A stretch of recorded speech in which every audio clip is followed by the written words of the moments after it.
Hello, welcome back to Rebecca's Corner.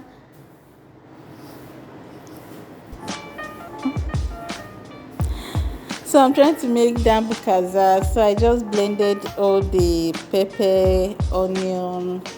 Then I'm spicing up the chicken now. Don't add water at this stage. So this is the water that came out from boiling it. So I just rinse out my blender and pour the water inside. So it's well cooked now, and you just separate it with your fork. And better still, you can use your blender or your food processor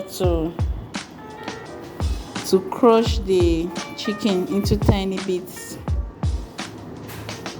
So I just poured it in my pan. You want to pour it in your pan and start frying, but you want to dehydrate it a little bit first before adding in the oil.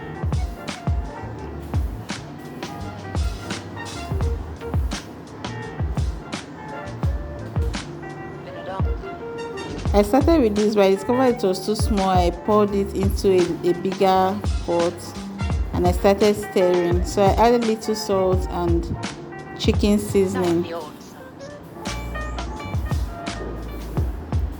Then you start mixing. I didn't use all my chicken, no. I just extracted some that are very soft and fleshy to use, so I reserved the rest.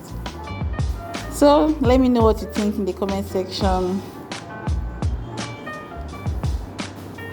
So I'm adding oil now. Just add the oil and start frying until it turns golden brown. Then your DambunKaza, it's ready, or Chickenfloss. You can enjoy this anyhow you want it. You can add it to your food or anything. You can eat it like that. So thank you so much for watching, and see you in my next video. Bye bye.